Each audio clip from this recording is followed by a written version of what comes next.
Aj tvrdé výrazy, dokonca aj vtedy, keď hovoril, dá sa povedať, k výkvetu vtedajšej spoločnosti, k predstaviteľom národa, farizejom, zákonníkom. Počuli sme to dnes v Evanjeliu. Hadie plemeno, im povedal. Hadie plemeno.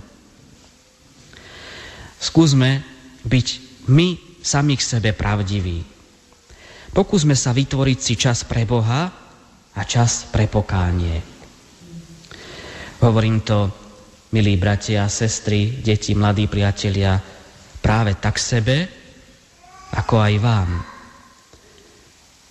To nie, že by som len niečo chcel kázať, takisto na seba vzťahujem tieto slová, pretože každý z nás si potrebuje nájsť čas pre Boha a stretnúť ho v hĺbke svojho srdca a potom sa celý život nesie v duchu tohto stretnutia.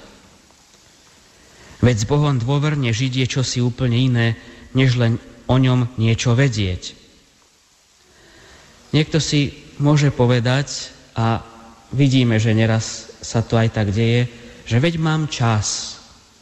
Veď mám čas. Odkladá čas pokánia na potom a nie vždy sa to podarí. Jedno rozprávanie hovorí o grófovi Stevardovi, ktorý žil v čase anglickej kráľovnej Alžbety I. Aby si zabezpečil spásu, tak si vydržiaval dvoch kňazov. Jedného vo svojom sídle v Londýne a druhého na letnom zámku nedaleko Londýna. Títo dvaja kňazi nič iné nemali na starosti, len čakať na to, kedy sa ich pánovi uráči zavolať ich, aby si vykonal poslednú spoveď. Nechodil na spoveď, ale týchto dvoch kňazov mal na to, aby teda, keď príde jeho čas, si vykonal poslednú spoveď a mohol byť spasený. Raz sa však stalo, keď cestoval kočom, že mu prišlo zle. A bolo to práve medzi týmito jeho dvomi sídlami, medzi tým londýnskym a medzi tým nedaleko Londýna. Preto vypriahli rýchlo koč a poslal sprievodcov, aby čo najrýchlejšie priviedli kňaza, buď jedného alebo druhého. Bolo to tak na pol ceste. A kto prvý príde, dostane bohatú odmenu. Prišli obidvaja, dokonca naraz. Lenže odmenu už nemal kto dať, pretože gróf medzi tým zomrel. Skúsme dať, milí bratia a sestry, Bohu také miesto v našej duši, aby bol centrom nášho života.